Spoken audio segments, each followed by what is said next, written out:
안녕하세요. 제인과의 복수 채널을 청취하고 계신 여러분께 인사드립니다. 제 이름은 미숙이고 올해로 딱 70세가 되었습니다. 이 나이에 사람들은 그저 평온한 집, 자식과 손주들이 둘러앉아 간장에 밥을 비벼 먹고 잡다한 나물국 한 그릇에도 마음이 따뜻해지길 바랄 뿐입니다. 그런데 그 밤, 저는 오직 혼자였고 작은 가방을 안고 제가 직접 지은 집대문 밖 어둠 속에 조용히 서 있었습니다. 그리고 아들이 평생 잊지 못할 한마디를 했습니다. 엄마, 우리 앞길을 더는 막지 마세요. 그 말은 마치 칼로 제 심장을 찌르는 듯했고 저는 얼어붙었습니다. 제가 살던 집은 남편 재성이 남긴 집이었습니다. 남편이 세상을 떠난 뒤 저는 모아둔 돈을 모두 아들 용호의 학비와 결혼에 쏟아부었습니다. 며느리 수비는 예쁘고 똑똑해서 처음엔 저를 달콤하게 엄마라고 불렀지만 결혼 1년이 지나자 변하기 시작했습니다. 저도 압니다. 세 세대가 함께 사는 게 쉽지 않다는 걸. 하지만 저는 그들 부부의 일에 간섭한 적이 없고 밥을 짓고 빨래를 하고 손주를 돌보면서도 한 번도 불평한 적이 없습니다. 그런데 그날 밤 저는 수빈에게 닭죽을 갖다 주려고 방에 들어갔습니다. 수빈은 소파에 누워 휴대폰만 바라보고 저를 쳐다보지도 않았습니다. 죽 끓였으니 수빈아, 따뜻할 때 먹어라. 저는 조용히 말했습니다. 그냥 두세요. 저 바빠요. 수빈이 퉁명스럽게 대답했습니다. 용호는 책상에 앉아 아무 말도 하지 않았습니다. 저는 죽을 책상에 내려놓고 돌아서려는데 용호가 말했습니다. 엄마, 이 얘기 오래 고민했어요. 엄마, 시골로 내려가실 수 있을까요? 여기 너무 좁아서 저희가 생활하기 불편해요. 저는 잘못 들은 줄 알았습니다. 하지만 용호는 저를 똑바로 바라보며 피하지 않았습니다. 엄마, 우리 앞길을 막지 마세요. 그 말에 저는 아무 소리도 들리지 않았습니다. 귀가 멍해지고 눈이 흐려졌습니다. 저는 따지지도 울지도 않았습니다. 그저 조용히 방에 들어가 문을 잠그고 재성의 영정사진을 바라보며 중얼거렸습니다. 여보, 당신 아들이 이러네요. 저는 떨리는 손으로 오래된 나무 서랍을 열었습니다. 그 안에는 작은 금고가 숨겨져 있었습니다. 아무도 제가 돈을 남겨뒀다는 걸 몰랐습니다. 채소 팔고, 아이 돌보고, 재성 장례식 때 받은 부의금까지 25년간 모은 1억 2천만 동이었습니다. 저는 그 밤을 꼬박 세웠습니다. 새벽 4시쯤 짐을 작은 가방에 챙기고 돈을 모두 들고 한 푼도 남기지 않았습니다. 떠나기 전 저는 메모 한 장을 식탁 위에 남겼습니다. 더는 아무도 막지 않아요. 각자 알아서 하세요. 그리고 현관 열쇠를 빼들고 그림자처럼 그 집을 떠났습니다. 뒤돌아보지 않았습니다. 다음 날 아침 수빈이 일어나 제 방에 들어갔을 때 방은 텅 비어 있었습니다. 수빈은 소리치며 용호를 불렀고 둘은 집안을 뛰어다니다가 결국 금고가 활짝 열려있고 안이 비어있는 걸 발견했습니다. 용호는 미친 사람처럼 책상과 의자를 두드리며 말도 안 돼. 엄마가 돈을 다 가져갈 리 없어. 라고 중얼거렸습니다.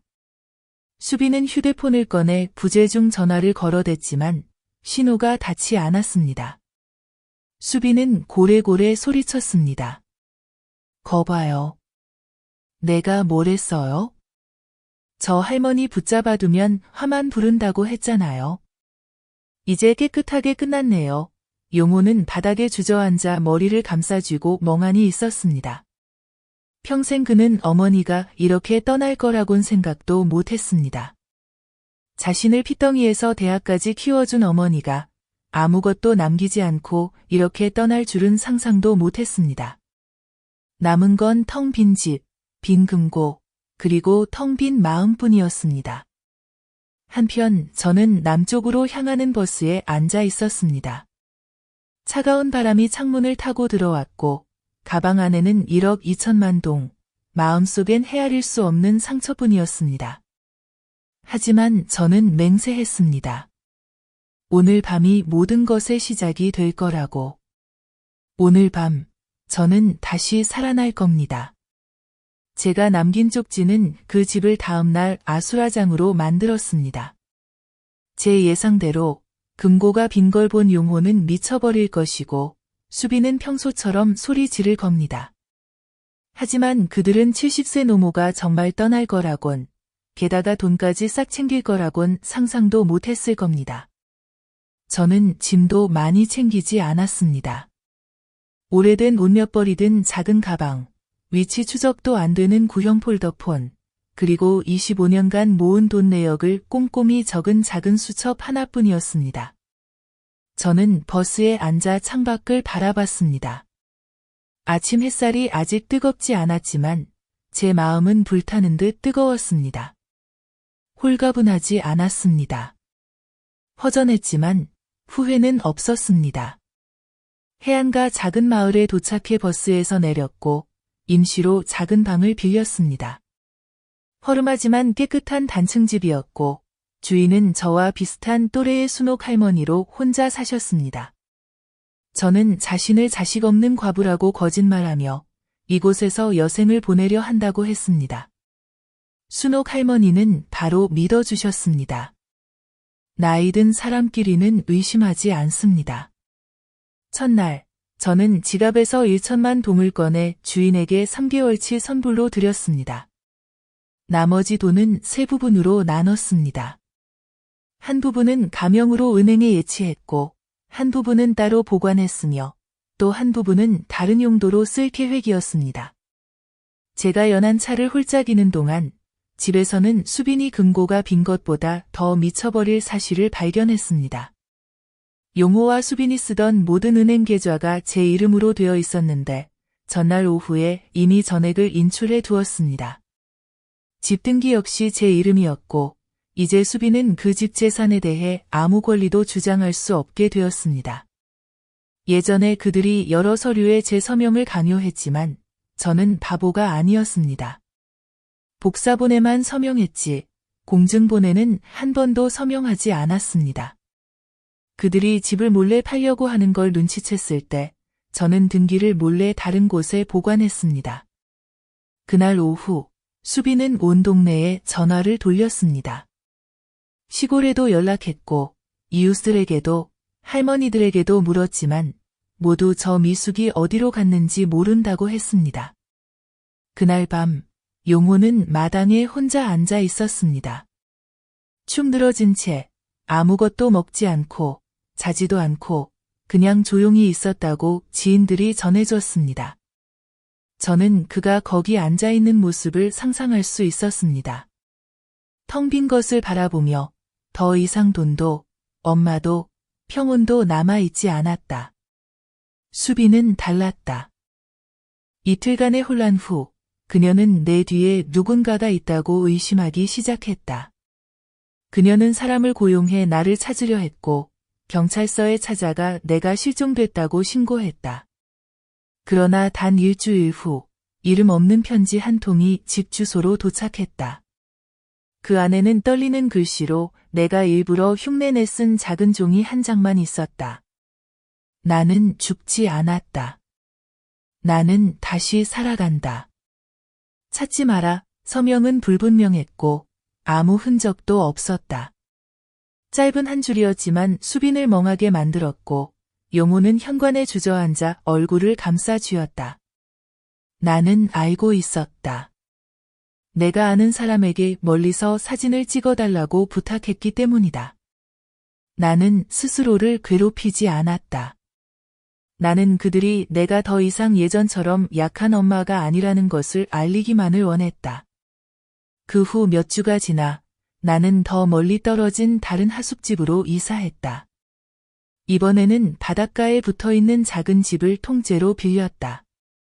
나는 시장에 가는 법, 직접 요리하는 법을 배우기 시작했고 순옥 할머니가 딸이 버리고 간 외손주를 돌보는 것을 도왔다.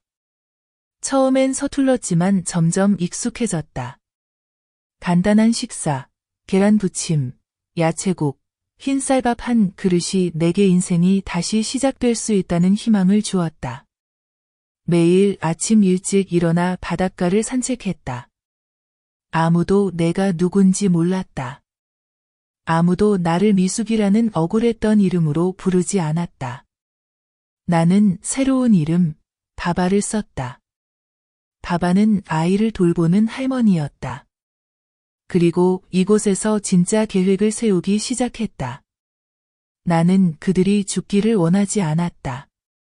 나는 피로 복수하고 싶지 않았다.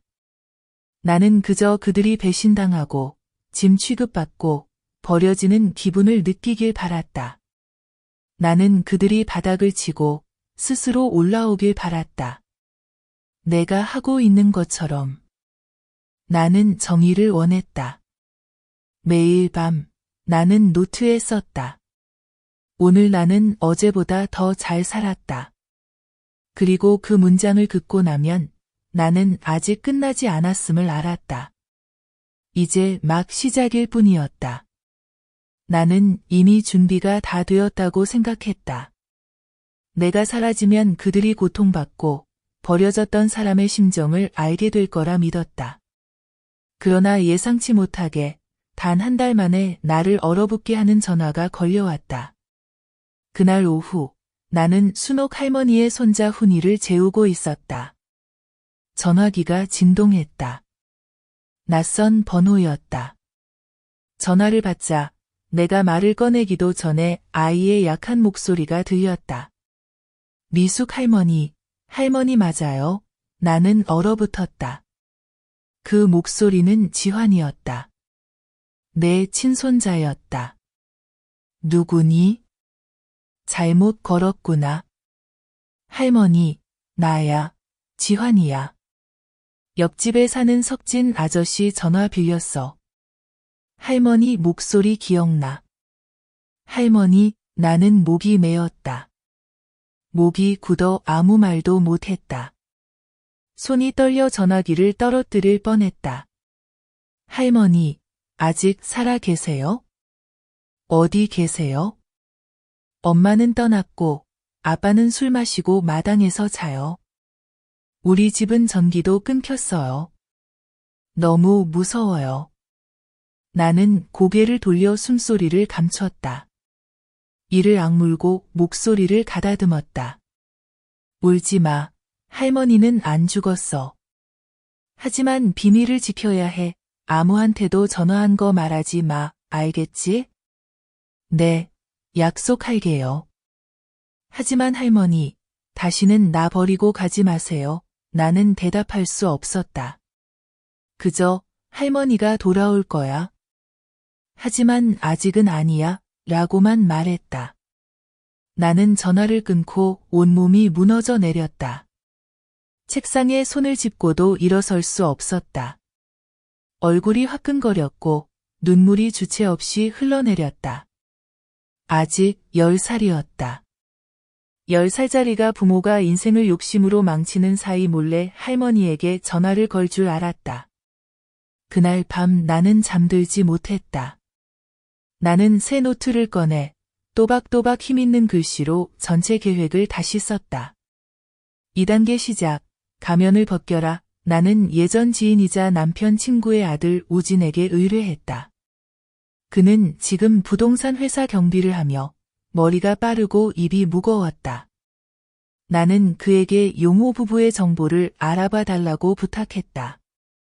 단 일주일 만에 결과가 나왔다. 수빈은 집을 나가 옛 연인 현우와 살고 있었다. 그는 중고 전자제품을 팔며 사기 전과도 있었다. 수빈은 떠나기 전 자신의 계좌에서 현금을 인출했다. 용호는 아무것도 몰랐다. 돈과 아내가 모두 사라진 뒤에야 자신이 버림받았음을 알았다. 나는 보고서를 읽으며 화도 나고 안타까웠다. 어리석고 마땅하지만 그래도 내 자식이었다. 나는 다음 단계로 넘어가기 시작했다. 나는 그들이 나를 쫓아냈던 그 옛집을 다른 사람 명의로 다시 샀다. 그리고 변호사에게 지환이에게 친척의 선물로 소유권을 넘기게 했다. 또 그의 이름으로 익명저축계좌에 일정 금액을 입금해 만 18세가 되어야 인출할 수 있게 했다. 매달 나는 집 근처에서 교사로 일하는 지인을 통해 그의 학비를 보냈다. 그도 용호도 몰랐다. 나는 그저 지환이에게 돌아갈 길을 마련해주고 싶었다. 나는 매일 시장에 가고 새로운 삶에 녹아들었다. 나는 빵 만드는 법을 배우고 시장에 작은 노점을 열어 빵튀김, 바오, 바나나 튀김을 팔았다. 손님이 많았고 모두 나를 바바 바삭빵 할머니라고 불렀다. 어느 날 나는 야채를 파는 아주머니들이 남편에게 버림받고 옛 연인에게 매달려 사는 여자 이야기를 하는 것을 들었다. 그들이 수빈 이름을 말할 때 나는 미소만 지었다. 하늘은 착한 사람을 버리지 않는다는 걸 알았다. 몇 주 후 나는 우진에게 수빈에게 익명 메시지를 보내게 했다. 옛집을 비싼 값에 팔고 싶다. XXX 주소에서 만나자. 그 주소는 내가 처음 빌렸던 하숙집을 고친 곳이었다. 내 친구가 투자자 행세를 할 예정이었다. 수빈은 미끼를 물었다. 그녀는 몸에 딱 붙는 치마, 하이힐, 짙은 화장, 빨간 립스틱을 하고 나타났다. 하지만 얼굴엔 예전의 능청스러움이 없었다. 그녀는 들어와 미리 기다리고 있던 중년 남자에게 다가가 물었다. 동대문에 있는 집을 사고 싶다고 들었어요. 남자는 고개를 끄덕였다. 그 집이 미숙 씨 집이라던데요? 그런데 실종됐다던데요. 수빈은 웃으며 등을 펴고 당당하게 말했다. 그 늙은이요? 내가 머리를 써서 위임장에 서명만 받았죠. 공증도 아니고 그냥 진짜인 줄 착각하게 하려고요. 사실 그 집은 이제 아무도 관리하지 않고 내가 관리자가 되었다. 나는 멀리서 이어폰을 통해 녹음된 대화를 들었다. 그녀가 한마디 한마디 할 때마다 내 심장에 산을 붓는 것 같았다. 미숙 씨는 나이도 많고 아무것도 몰라요. 내가 뭐라고 하면 다 믿어요. 내 남편은 정말 바보예요. 나는 집도 갖고 싶고 그 가난한 가족에서 벗어나고 싶어요. 상대방은 고개를 끄덕이며 동의하는 척했다. 하지만 모든 것이 녹음되고 있었다. 나는 녹음 파일이 있다. 나는 증거가 있다. 나는 모든 것을 가지고 있다.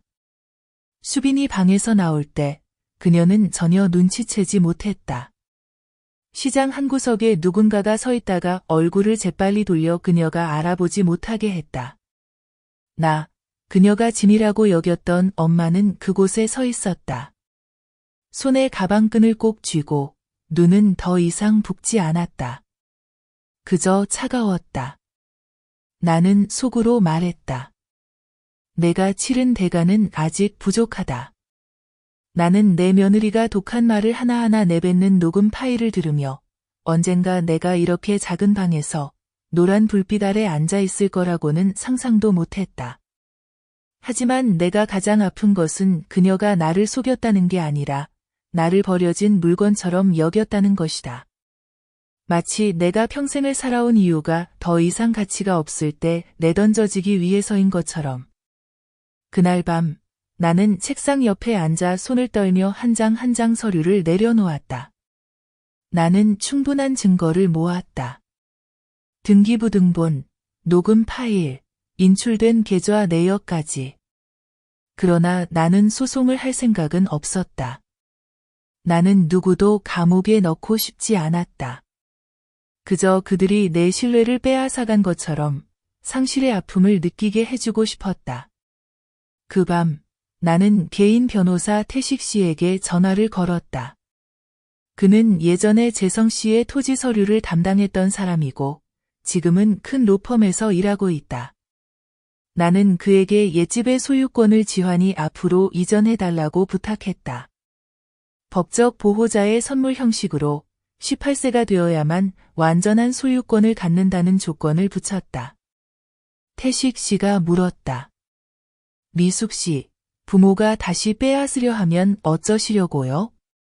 나는 대답했다. 이제 그 애에겐 부모가 없어요. 오직 할머니만 있을 뿐이에요.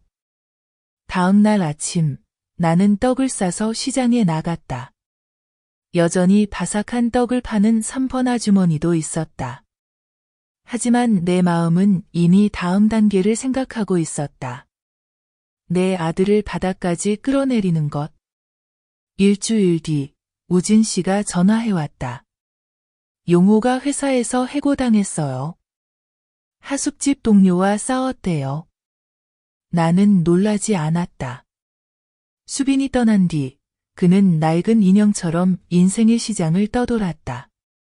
누가 물어도 고개만 끄덕이고 설명하지 않았다. 그는 여기저기서 돈을 빌려 먹고 살았다. 이제는 채권자들이 하숙방까지 찾아왔다. 그날 밤 그는 터미널 밖에서 잠을 잤다. 의지할 곳이 없었다. 나는 분노와 연민, 실망이 뒤섞인 마음으로 그 소식을 들었다. 그리고 일주일 후 나는 군 병원에서 전화를 받았다. 혹시 용호 씨의 가족분이신가요? 환자가 탈진으로 입원했고 돌볼 사람이 없습니다. 나는 핸드폰을 들고 한참을 멍하니 서 있었다. 아무 대답도 하지 않은 채 전화를 끊었다. 하지만 그날 밤 나는 외투를 걸치고 모자를 쓰고 심야 버스를 타고 군으로 향했다. 나는 병원 복도에 서서 들어가지 않고 유리창 너머로 바라봤다. 용호는 그곳에 누워 있었다. 앙상하게 마르고 얼굴은 창백하고 턱에는 수염이 듬성듬성 나 있었고 두 손은 아이처럼 오그라들어 있었다. 나는 그를 바라보며 가슴이 쿡쿡 아팠다. 나는 들어가지 않았다. 나는 간호사에게 봉투를 건넸다. 침대 옆 테이블에 올려주세요. 깨어나면 전해주세요. 나는 등을 돌려 떠났다. 봉투 안에는 단 한 장의 쪽지가 있었다. 엄마는 용서했다. 하지만 잊을 수는 없다. 모든 일은 내게서 시작됐다. 내가 바꾸고 싶다면 스스로 걸어가야 한다. 그리고 변호사 태식 씨의 전화번호를 적었다. 이름은 남기지 않았다. 이틀 후 변호사에게서 연락이 왔다. 용호가 전화를 했고 양육권에 대해 물었다. 다시 시작할 방법이 있는지 알고 싶어 했다. 태식 씨는 많은 말을 하지 않았다. 그저 사무실에 와서 집에 대한 모든 권리를 포기한다는 서류에 서명하고 아들 재산에 손대지 않겠다고 약속하라고 했다. 용호는 동의했다. 망설임 없이 서명했다. 일주일 뒤 소식을 들었다. 용호가 고향 근처 공사장에서 막노동을 시작했다는 것이다.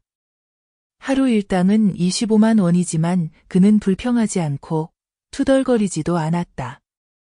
나는 아직 그에게 전화하지 않았다. 아직 말을 건네지 않았다. 하지만 나는 이제 그를 다시 시험해야 할 때임을 알았다. 나는 그에게 손편지를 써서 태식 씨를 통해 보냈다. 정말 다시 시작하고 싶다면 두 손으로 시작해라. 엄마가 도와주지 않는다. 엄마는 너를 버리지도 않는다. 하지만 더 이상 내 앞길을 깔아줄 수는 없다. 나는 그가 편지를 읽을 때 울까, 아니면 그날처럼 조용히 있을까 상상해본다. 엄마, 내 길을 막지 마세요. 나도 잘 모르겠다. 하지만 한 가지는 확실하다. 나는 여전히 그의 엄마라는 것. 그리고 엄마란 아무리 아파도 자식과의 인연을 끊을 수 없다는 것이다. 사흘 후 뜻밖의 일이 일어났다. 떡을 말리고 있는데 지환이가 전화를 걸어왔다. 할머니, 저 곧 다른 데로 보내진대요. 누가 저를 맞지 않으면 할머니 집으로 간대요. 나는 깜짝 놀랐다.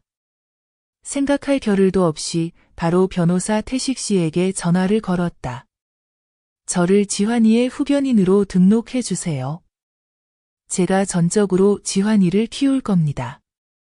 함께 살게 데려오겠습니다. 그날 밤 나는 2달 만에 처음으로 고향에 돌아왔다. 이웃들은 나를 못 알아봤다. 나는 챙이 넓은 모자를 쓰고 오토바이 택시를 타고 옛집 앞에 도착했다. 그 집은 이제 손자의 명의로 바뀌어 있었다. 철문은 여전히 굳게 닫혀 있었다.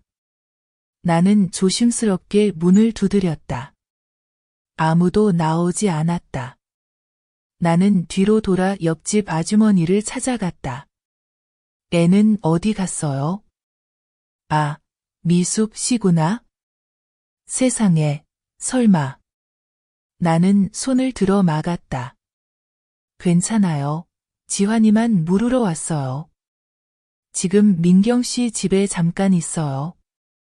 아버지는 떠났고 불쌍한 아이죠.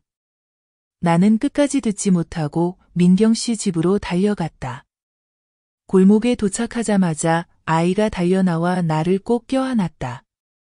할머니, 진짜예요? 돌아오신 거예요? 나는 아이를 끌어안고 손이 떨렸다. 그래, 할머니 왔다. 이제 우리를 아무도 떼어놓을 수 없어. 내가 지환이를 데려와 함께 살기 시작한 뒤 바닷가 작은 집에는 아이의 웃음소리가 퍼지기 시작했다. 아이는 많은 것을 바라지 않았다. 그저 매일 밤 잠들기 전 할머니의 품에 안기고 채소와 생선이 있는 밥을 먹고 더 이상 부모의 싸우는 소리를 듣지 않는 것만으로도 충분했다. 나는 태식 변호사의 도움으로 후견인 서류를 신속히 준비했다. 완료한 후 나는 손자를 데리고 시장에 가서 새 책 세트, 새 옷, 그리고 그 아이가 좋아하는 공룡 그림이 그려진 백팩을 사주었다. 지환이가 나를 껴안으며 말했다. 할머니, 나는 할머니가 이제 나를 사랑하지 않는 줄 알았어요. 나는 잡화점 문 앞에서 바로 울음을 터뜨렸다. 아이는 모른다. 사실 그 아이야말로 지난 몇 달 동안 내가 버틸 수 있었던 유일한 이유였다. 다음 날 나는 손자를 바닷가로 데려갔다. 아이는 깡충깡충 뛰며 물가를 따라 달렸고 나는 바위에 앉아 지켜보았다. 갑자기 내 전화가 울렸다. 우진 씨였다. 미숙 씨, 방금 수빈이를 버스 정류장 근처 식당에서 봤어요. 아주 초라해 보이더라고요. 물어보니 새 애인에게 돈을 다 사기당하고 도망쳤대요. 나는 잠시 침묵했다. 걔는 어떻게 지내요? 방에서 쫓겨나서 먼 친척 집에 얹혀 살고 있대요. 아프다는데 약 살 돈도 없다네요. 나는 전화를 끊었다. 이젠 더 이상 마음이 요동치지 않았다. 아마 나는 더 이상 화가 나지 않는 것 같다. 그저 피곤할 뿐이다. 그날 나는 일기에 이렇게 썼다. 복수가 나를 더 행복하게 만들진 않는다. 하지만 정의는 필요하다. 며칠 후 나는 태식 씨에게 부탁해 수빈이의 병원비를 익명으로 내주었다. 용서해서가 아니다. 내 자손들이 더 이상 원한을 품지 않길 바랄 뿐이다. 그 아이 인생은 이미 충분히 고달팠으니까. 일주일 후 용호가 갑자기 나를 찾아왔다. 내가 마당을 쓸고 있을 때 그는 다가왔다. 머리는 단정했고 어깨가 해진 셔츠였지만 깨끗했다. 엄마. 나는 손을 멈추고 그를 바라보았다. 그의 눈은 어릴 적과 똑같았다. 촉촉하고 잘못했을 때마다 두려워하던 그 눈. 엄마, 다 알아. 앉아라. 그는 돌벤치에 앉아 고개를 푹 숙였다. 다시 시작하고 싶어요. 돈도, 집도 필요 없어요. 그저 엄마 곁에 있고 싶고 아이 곁에 있고 싶어요. 매달 조금씩 돈을 보내서 지환이에게 저축해주고 싶어요. 나는 말이 없었다. 내 안의 한쪽은 그를 안아주고 싶었고 또 한쪽은 여전히 아팠다. 이제 혼자 먹고 살 수 있니? 네, 배달 기사로 일해요. 낮엔 일하고 밤엔 하숙집에 돌아가요. 도박도 술도 안 해요. 나는 고개를 끄덕였다. 엄마는 내가 효도하길 바라지 않아. 엄마는 내가 착하게 살길 바란다. 그는 고개를 세차게 끄덕이며 눈시울이 붉어졌다. 나는 그에게 종이 한 장을 건넸다. 이게 약속서다. 내가 재산권을 포기하면 엄마가 지환이의 부보호인 자격을 허락한다. 내가 약속을 지킨다면? 그는 주저없이 서명했다. 그날 밤 우리 세 사람 나, 지환, 용호 몇 달 만에 처음으로 함께 밥을 먹었다. 새콤한 국, 생선구이, 데친 채소. 지환이 망설이며 말했다. 아빠도 드세요. 용호가 아이에게 생선을 집어주는데 손이 떨렸다. 나는 그의 반짝이는 눈을 보았다. 처음으로 이 밥상이 더 이상 쓰지 않았다. 하지만 세상은 순탄치 않았다. 며칠 후 내가 마당에서 떡을 싸고 있는데 대문을 세차게 두드리는 소리가 났다. 밖으로 나가보니 이웃이었다. 그녀는 다급한 얼굴로 말했다. 미숙 씨. 수빈이가 지환이를 데리고 갔어요. 나는 그 자리에서 얼어붙었다. 손에 들고 있던 떡이 땅에 떨어졌다. 뭐라고요? 누가 그 아이가 택시에 타는 걸 봤대요.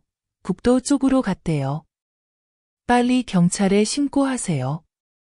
나는 급히 우진 씨에게 전화를 걸고 용호에게도 전화했다. 용호는 전화기 너머로 소리쳤다. 내가 꼭 찾을게요. 엄마, 진정하세요. 제발요. 나는 현관 계단에 주저앉았다. 머리가 어지러웠다. 단 한순간에 모든 것이 무너질 수도 있었다. 나는 주먹을 꽉 쥐고 중얼거렸다.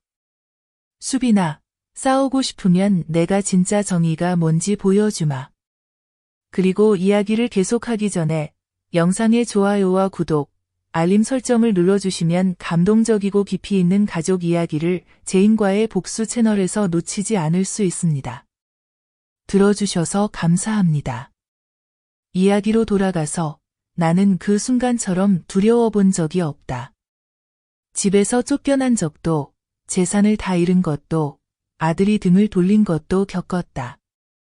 하지만 지환이가 납치됐다는 소식만큼 나를 무너뜨린 건 없었다. 나는 계속해서 용호에게 전화했지만 통화 중이었다. 흘러가는 매 순간이 내 심장을 도려냈다.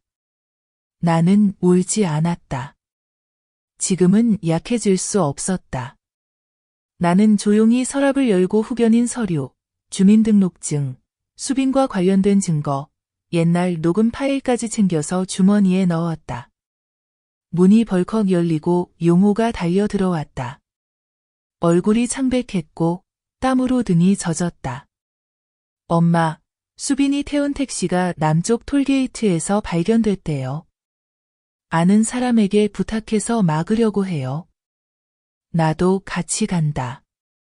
나는 싸늘한 목소리로 말했다. 엄마. 그건 내 손자야. 우리는 차를 타고 국도로 달렸다. 나는 그 길에서 몇 번이나 하늘에 빌었는지 기억나지 않는다. 이번에 지환이를 잃으면 나는 살 이유도 잃을 것만 같았다. 거의 2시간 후 용호의 차가 작은 주유소 앞에서 급정거했다. 사람들이 문 앞에 모여 있었다. 그리고 저기 은색 택시가 2대의 트럭 사이에 끼어 도망가지 못하고 있었다. 나는 심장이 터질 듯 달려갔다. 한 남자가 소리쳤다. 아직 차 안에 있어요.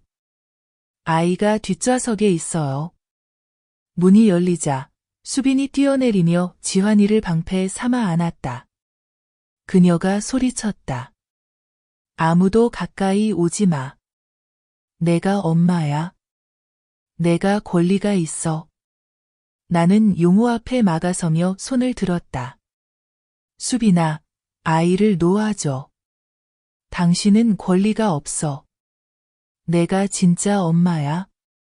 내가 얘를 미국에 데려갈 거야. 내가 얘한테 미래를 줄 거야. 지환이가 흐느끼며 엄마 품에서 벗어나려 했다. 할머니, 할머니, 살려주세요.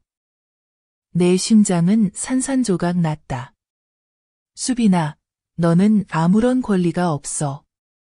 너는 서류에 서명하고 아이를 아무도 돌보지 못하게 버렸어. 집도 남편도 버렸잖아. 너만큼 엄마란 이름에 어울리지 않는 사람은 없어. 그녀는 뒤로 물러나며 아이 어깨를 더 세게 움켜쥐었다. 눈이 풀렸다. 왜요?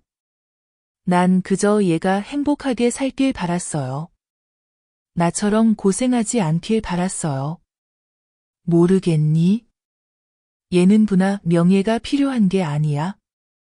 누군가 옆에 앉아주는 밥 한 끼.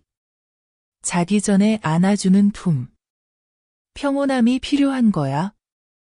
내가 한 번도 주지 못한 것. 수빈은 울음을 터뜨렸지만 놓지 않았다. 바로 그때 멀리서 경찰차 사이렌이 울렸다. 그녀는 당황해 도망치려 했지만 용호가 차 뒤로 돌아가 뒷문을 열었다. 나는 달려가 지환이를 품에 안았다.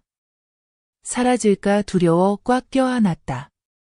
할머니, 제발 다시 버리지 마세요. 아이는 목이 메었다. 나는 그저 더 세게 안을 뿐. 아무 말도 할 수 없었다. 경찰이 들이닥쳤고 수빈은 수갑이 채워졌다. 그녀는 소리쳤다. 저는 그 아이의 엄마예요. 친엄마라고요. 경찰관은 차갑게 말했다. 하지만 당신은 양육자가 아닙니다. 당신은 후견인 권리를 침해했고 고의로 아동을 유괴했습니다. 경찰서로 가시죠. 나는 더 이상 그녀를 쳐다보지 않았다. 경찰서에서 나는 모든 서류를 담당자에게 제출했다. 그들은 내가 합법적인 후견인임을 확인했다. 등기부등본도 있고 주민등록등본도 있다. 용호도 현장에 있었고 증언을 할 준비가 되어 있었다. 모든 절차가 끝나자 담당자는 나를 바라보며 고개를 끄덕였다. 준비를 잘 해주셔서 감사합니다. 아니었으면 이번 상황이 뒤집힐 수도 있었습니다. 나는 대답했다. 모든 것은 가족에게서 쫓겨났을 때부터 준비해왔어요. 더 이상 지지 않는 법을 배웠습니다. 그날 오후 나는 지환이를 데리고 집으로 돌아왔다. 아이는 아무 말도 하지 않고 내 손을 꼭 붙잡고 길을 걸었다. 해가 저물 무렵 아이가 고개를 들어 물었다. 할머니, 엄마는 감옥에 가요? 나는 순간 멈췄다. 그리고 앉아서 아이의 눈을 똑바로 바라보았다. 내 엄마가 잘못한 건 맞아. 하지만 할머니는 내 엄마를 미워하지 않아. 다만 내가 더는 상처받지 않길 바랄 뿐이야. 나는 엄마가 밉지 않아. 하지만 무서워. 이제부터는 아무것도 무서워하지 않아도 돼. 할머니가 여기 있을 거고 아빠도 여기 있을 거야. 우리는 가족이야. 새로운 가족. 아이는 고개를 끄덕이고 나를 꼭 안았다. 그날 밤 나는 밤을 새웠다. 나는 편지를 썼다. 변호사 태식에게 지환 이름으로 모든 재산을 이전하는 서류를 준비해 주세요. 나는 더는 아무것도 필요하지 않습니다. 하지만 나는 아이가 진짜 기회를 갖고 자라길 바랐다. 유괴 사건이 있은 지 사흘 후 나는 경찰로부터 통보를 받았다. 수빈은 조사를 위해 구금 중이다. 하지만 이전의 신원이 좋았고 병이 있어 집행유예나 사회봉사로 풀려날 가능성이 높다고 했다. 나는 놀라지 않았다. 기쁘지도 않았다. 그저 마음이 가벼워졌다. 마치 매듭이 풀린 듯하지만 뒤에는 아직 끝이 보이지 않는 어둠이 남아있는 것 같았다. 그날 밤 용호가 나를 찾아왔다. 그는 과일이 든 봉투를 들고 와서 식탁에 놓고는 나를 똑바로 보지 못했다. 엄마가 나를 더는 보고 싶지 않다는 거 알아요. 하지만 오늘은 아무것도 부탁하지 않아요. 다만 감사 인사만 드리러 왔어요. 나는 그를 바라보았다. 무엇이 고마운데? 지환이가 사랑받지 못하고 자라게 두지 않으셔서요. 다른 사람에게 맡기지 않으셔서요. 나는 아빠라고 부를 자격도 없지만 나는 잠시 말이 없었다가 지환이 침대를 가리켰다. 내가 밤마다 아이가 우는 소리를 들어본 적 있니? 꿈속에서 할머니, 엄마가 나 데려가지 않게 해줘라고 부르는 거 들어봤어? 매일 밤 나는 아이의 등에 땀이 배일 때까지 토닥여야 했어. 용호는 고개를 숙이고 눈물이 시멘트 바닥에 떨어졌다.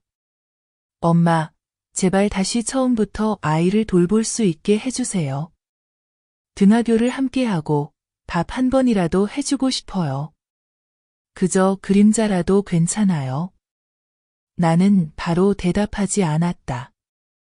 집 구석에 있는 낡은 의자를 가리켰다. 저게 내 아버지가 매일 밤 앉던 자리야.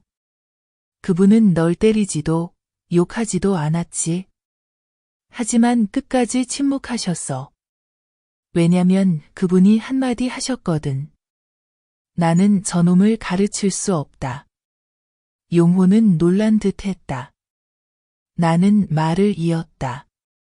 내가 아버지와 다르고 싶으면 증명해. 눈물이 아니라 행동으로. 그는 일어서서 고개를 숙였다. 증명할게요. 그날부터 용호는 새벽에 일어나 친구에게 빌린 낡은 오토바이로 지환을 등교시켰다. 점심에는 시장에 들러 생선을 사고 나와 함께 간단한 반찬을 만들었다. 세탁하는 법, 옷을 햇볕 방향에 맞춰 널어 옷이 뻣뻣해지지 않게 하는 법도 배웠다. 처음에는 일주일도 못 버틸 거라 생각했다. 하지만 3주째가 되자 지환의 옷에서는 땀 냄새가 나지 않았고 도시락 반찬도 빠짐없이 챙겼다. 매일 오후 학교 정문에서 핸드폰을 만지지 않고 운동장을 바라보며 지환을 기다렸다. 지환은 이제 아빠, 오늘 뭐 먹어? 라고 부르기 시작했다. 예전처럼 할머니가 아니었다. 나는 질투하지 않았다. 그저 뒤뜰에 앉아 두 부자의 웃음소리를 들으며 마음이 점점 가벼워졌다. 어느 날 나는 지환과 운동화를 사러 갔다. 아이가 신발을 신어보는 동안 한 여자가 가게로 들어왔다. 수척한 얼굴, 헝클어진 머리, 병원 가운을 걸친 모습. 수빈이었다. 나는 돌아서려 했지만 그녀가 나를 보고 멈췄다. 화장도 옛날의 날카로운 모습도 없었다. 다만 쾌한 눈과 갈라진 입술만 남아 있었다. 할머니, 미숙 씨. 나는 고개를 끄덕였지만 인사하지 않았다. 말씀 좀 드려도 될까요? 나는 다시 천천히 고개를 끄덕였다. 우리는 길가 벤치에 앉았다. 그녀는 떨리는 손으로 구겨진 봉투를 꺼냈다. 죄송합니다. 이건 병원비 돌려드리려고 모은 돈이에요. 조금씩 갚을게요. 나는 받지 않았다. 그냥 가지세요. 필요 없어요. 수빈은 고개를 숙이고 목이 메인 듯 말했다. 용서는 바라지 않아요. 다만 지환이가 저를 미워하지 않았으면 해요. 나는 길게 한숨을 내쉬었다. 미워하지 않아. 하지만 무서워해. 그 두려움은 당신이 만든 거야. 풀고 싶으면 착하게 살아. 말이 필요 없어. 그녀는 고개를 끄덕이고 일어나 골목으로 사라졌다. 나는 뒤돌아보지 않고 다시 가게로 들어갔다. 지환이 손을 흔들며 불렀다. 할머니. 이 신발 신으면 엄청 빨라요. 신으면 날아갈 수 있을 것 같아요. 나는 웃었다. 몇 달 만에 처음으로 웃었다. 그날 밤 나는 지환 곁에 누웠다. 아이는 깊이 잠들었고 여전히 낡은 곰인형을 꼭 안고 있었다. 나는 수첩을 꺼내 새로 썼다. 아이에게 완벽한 사람이 필요한 게 아니라 충분히 인내하며 곁에 있어줄 사람이 필요하다. 그리고 나는 마음속으로 다짐했다. 이번에는 할머니가 떠나지 않을 거야. 나는 생각했다. 이제 모든 게 안정되면 나와 용호, 지환이 함께 밥상에 둘러앉아 웃을 수 있으면 인생이 나를 편안하게 놔줄 줄 알았다. 하지만 세상은 결코 사람을 오래 평온하게 놔두지 않는다. 그날 오후 나는 막 떡을 포장하고 좌판을 정리하려는데 낯선 남자가 다가왔다. 그의 얼굴은 햇볕에 그을렸고 수염이 듬성듬성 나 있었으며 눈빛은 남을 똑바로 보지 못하는 사람 같았다. 바바 맞으시죠?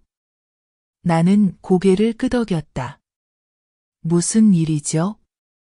저, 현우라고 합니다. 수빈과 함께 살았던 사람이에요. 나는 몸을 곧게 세우고 심장이 움켜쥐는 듯했다. 겁이 나서가 아니라 놀라서였다. 그는 주위를 둘러보더니 급히 말했다. 저는 문제를 일으키러 온 게 아닙니다. 사과하러 왔어요. 예전에 수빈을 속인 적이 있지만 그녀가 당신까지 속이려고 했을 줄은 몰랐어요. 그날 그녀는 옛집을 팔아 돈을 나누자고 했지만 결국 저를 버리고 돈을 다 들고 도망쳤어요. 저는 모든 걸 잃고 사람들에게 거의 죽을 뻔하게 맞기도 했어요. 아무 말도 하지 않았죠. 그가 말을 이었다. 당신이 강한 사람이라는 건 알아요. 하지만 아이, 지환이는 잘못이 없어요. 원하신다면 제가 증언할 수 있습니다. 수빈이 전화로 당신을 어떻게 속였는지 자랑하는 영상을 아직 갖고 있어요. 나는 그를 바라보며 마음이 소용돌이쳤다. 이미 충분한 증거가 있었지만 퍼즐 한 조각이 더 있으면 언젠가 필요할지 모른다는 생각이 들었다. 좋아요. 복사본을 주세요. 다시는 찾아오지 마세요. 그가 고개를 끄덕이며 내 손에 USB 하나를 쥐어주고는 누가 따라오는 것처럼 등을 돌려 떠났다. 그날 밤 나는 영상을 틀었다. 화면 속에서 수빈이 자취방에 앉아 비웃으며 누군가와 통화했다. 그 노인 정말 멍청해. 집 나가겠다고 겁만 주고 불쌍한 척만 하면 금방 마음 약해지지. 나이 먹으니까 정신도 없지. 아직도 내가 오히려 속았다고 생각하겠지. 나는 끝까지 듣지 못하고 영상을 껐다. 충격 때문이 아니라 피곤해서였다. 잘못된 사람에게 믿음을 줬던 피로, 한 번도 뉘우치지 않는 사람을 용서하고 안타까워했던 피로였다. 다음 날 나는 태식 씨에게 영상을 맡아 담당 변호사에게 보내달라고 부탁했다. 나는 완벽한 서류를 원했다. 앞으로의 모든 위험을 피하기 위해서. 태식 씨가 잠시 침묵하다 물었다. 정말 끝까지 하실 건가요? 나는 고개를 끄덕였다. 나는 복수하는 게 아니야. 아이를 지키는 거야. 며칠 뒤 용호가 우리 집 문틈에서 봉투 하나를 발견했다. 그 안에는 시장에서 나와 지환이 함께 있는 사진과 삐뚤빼뚤한 글씨가 적혀 있었다. 손자를 잃고 싶지 않으면 나도 모든 걸 잃지 않게 해. 용호가 내게 보여주며 손을 떨었다. 수빈이야, 나는 차갑게 말했다. 그녀는 지금 절박해. 절박하면 사람은 무슨 짓이든 할 수 있어. 엄마, 우리 경찰에 신고할까? 나는 고개를 저었다. 아니, 아직. 내가 다른 방법이 있어? 그날 밤, 나는 조용히 손편지 한 장을 써서 용호에게 건넸다. 내일 이걸 수빈에게 직접 전해. 하지만 기억해, 머무르지 말고, 설명도 하지 마. 편지에는 이렇게 적혀 있었다. 당신은 모든 걸 잃었다고 생각하지만 사실 아무것도 가진 적이 없어. 더 이상 협박하지 마. 앞으로 지환이 건드리면 나는 가만히 있지 않을 거야. 함께 변호사가 확인한 후견인 서류 사본과 수빈이 나를 속였다고 자랑하는 영상도 넣었다. 며칠 뒤 우진 씨가 소식을 전해왔다. 수빈이 이사 갔어. 밤에 짐을 싸서 아무도 어디로 갔는지 몰라. 나는 더 묻지 않았다. 마음속에 한마디만 울렸다. 끝났다. 일주일 후 지환이 다니는 학교에서 가족 행사가 열렸다. 나는 아이에게 새 옷을 준비해주고 용호는 풍선을 사러 갔다. 그날 아침 새 식구가 학교에 일찍 도착했다. 지환이는 뛰어다니며 자랑했다. 이분이 우리 할머니예요. 이분이 우리 아빠예요. 아이는 나를 이름표 만드는 곳으로 데려갔다. 선생님이 물었다. 할머니 이름 아래 뭐라고 쓸까? 지환이는 고민도 없이 웃으며 말했다. 절대 나를 버리지 않는 사람. 나는 가만히 서서 눈물이 언제 떨어졌는지도 몰랐다. 그래, 나는 완벽한 사람이 아니다. 약했던 적도, 속았던 적도, 떠났던 적도 있다. 하지만 내가 다시 돌아온 순간 내 자신과 약속했다. 다시는 누구도 내 손자를 건드리지 못하게 하겠다. 그리고 나는 해냈다. 학교 행사 후 지환이는 가장 착한 학생 상장을 들고 보물을 아는 듯 집에 돌아왔다. 밥을 먹으면서도 자랑했고 선생님이 눈빛이 참 따뜻하다고 했던 이야기도 했다. 나는 웃으면서도 눈물을 감추려고 고개를 돌렸다. 그제야 깨달았다. 아이에게는 많은 것이 필요하지 않다. 단지 안전하다는 느낌과 진심으로 들어주는 한 사람이면 된다. 저녁 정리를 마치고 용호가 나와 함께 마당에 앉았다. 지환이와 아빠가 함께 축구를 하고 땀에 젖은 채 웃음소리가 울려 퍼졌다. 엄마, 할 말이 있어. 나는 그를 바라봤다. 몇 년 더 모아서 땅을 하나 사려고 해. 엄마 생각엔 우리 셋이 새 집을 짓는 건 어때? 엄마 이름으로. 크지 않아도 돼. 셋이 살 수 있으면 돼. 나는 잠시 침묵했다. 마음에 아주 이상한 감정이 올라왔다. 꼭 기쁜 것도 완전히 믿는 것도 아니었다. 그냥 담담했다. 할 수 있으면 해. 하지만 나는 새 집이 필요한 게 아니라 내가 약속을 지키는 게 필요해. 약속할게.